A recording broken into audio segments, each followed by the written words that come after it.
Olá, hoje eu queria conversar com você um pouco sobre a reforma trabalhista. A chamada reforma trabalhista foi efetivada pela Lei 13.467, aprovada no último mês de julho de 2017, portanto, e realizou várias modificações na CLT, em três aspectos principalmente.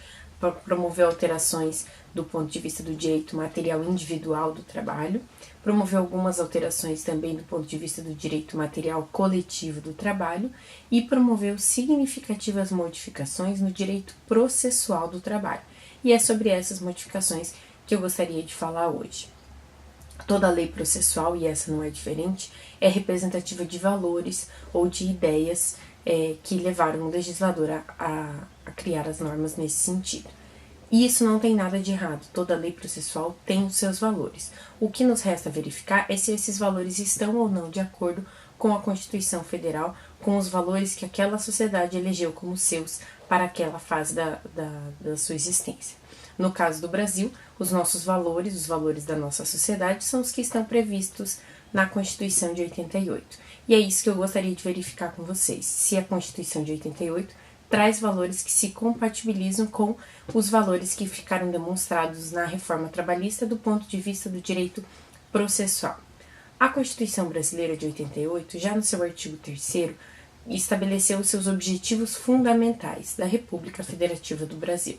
Entre esses objetivos fundamentais está, por exemplo, o objetivo de construir uma sociedade mais livre, justa e solidária, e o objetivo, em outro inciso, o objetivo de erradicar a pobreza e reduzir as desigualdades, tanto as desigualdades sociais como as desigualdades regionais. Adiante, no artigo 5º, a nossa Constituição prevê uma série de direitos e garantias fundamentais. Entre eles, prevê, por exemplo, já no caput do artigo 5º, o direito à igualdade, que evidentemente é o direito a uma igualdade material e não uma igualdade formal, ou seja, uma igualdade verdadeira, considerando as desigualdades entre as pessoas e não apenas uma igualdade formal no papel, colocando em condições de igualdade pessoas que não estão em condições de igualdade, portanto uma igualdade que não é verdadeira. Nos incisos do artigo 5º aparece uma série de outros direitos e garantias fundamentais.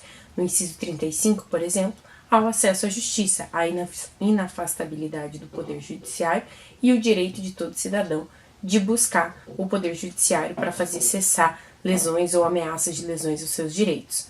No inciso 74, esse acesso à justiça é ainda ampliado, porque se prevê o direito à assistência jurídica integral e gratuita a todos aqueles que necessitarem, a todos aqueles que não tiverem como arcar com essa assistência por seus próprios recursos. E é aí que surge o direito à justiça gratuita, o direito à utilização do poder judiciário, independentemente do pagamento de custas. Nos resta verificar se esses objetivos e direitos e garantias fundamentais, além de outros, foram efetivados pela reforma trabalhista no aspecto processual. Eu particularmente entendo que não, por uma série de razões. Em outros vídeos vou esclarecer algumas das modificações que foram feitas pela reforma trabalhista no aspecto processual, mas nós podemos dizer basicamente que a maior parte das normas que foram criadas ou modificadas pela reforma trabalhista no aspecto processual criaram dificuldades do acesso à justiça do trabalhador reclamante, em especial do trabalhador que tem menos recursos financeiros e, portanto, precisa se utilizar do benefício da justiça gratuita. Esse trabalhador teve colocados diversos ônus, diversas barreiras para o acesso à justiça. Em contrapartida, as mesmas barreiras não foram colocadas para o reclamado, para o empregador que é reclamado, que é réu na Justiça do Trabalho. Várias modificações trouxeram, inclusive, favorecimentos à defesa do reclamado e dificultaram, portanto, ainda mais a atuação do reclamante. Uma das justificativas para se realizar essa reforma no aspecto processual foi exatamente o grande número de ações que existem na Justiça do Trabalho e o congestionamento da Justiça do Trabalho. Contudo, essa justificativa não se mostrou verdadeira nas disposições que foram aprovadas. Tanto é que, se esse fosse a principal preocupação do legislador reformador, ele teria tratado de outros aspectos que teriam ainda mais a possibilidade de de resolver esse problema sem causar prejuízo ao trabalhador menos favorecido. Por exemplo, a nossa CLT não trata da tutela coletiva de direitos individuais homogêneos. A tutela coletiva de direitos individuais homogêneos, que hoje no Brasil é tratada apenas pelo Código de Defesa do Consumidor, ela tem o condão de possibilitar a defesa de direitos que poderiam ser buscados individualmente, mas que passam a ser tutelados na forma coletiva, causando, portanto, uma diminuição significativa do número de ações em trâmite na justiça e, consequentemente, trazendo um resultado mais justo, mais igualitário, uma vez que um grande grupo de pessoas que está sendo prejudicada por um ato vai ser beneficiada por uma mesma decisão, por uma mesma sentença em um único processo e não correndo risco, então, de haver decisões conflitantes.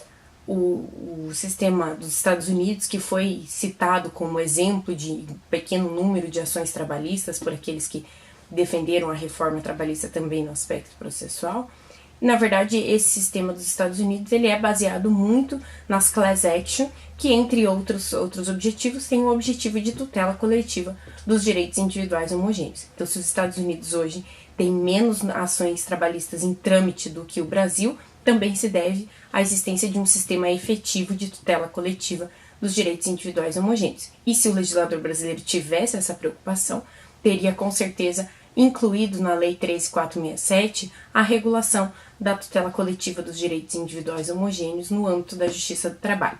E não o fez. Isso já deixa evidente que os valores ou a ideologia que estava por trás da reforma, principalmente nesse momento no aspecto processual, não era de possibilitar o acesso à justiça, de garantir a defesa dos direitos do trabalhador que estavam sendo violados, mas era sim reduzir o número de ações trabalhistas em trâmite ao custo, inclusive, de permitir a violação dos direitos. Então, não entendo que essa reforma tenha valores que sejam compatíveis com os valores eleitos pela sociedade brasileira na Constituição Federal de 1988.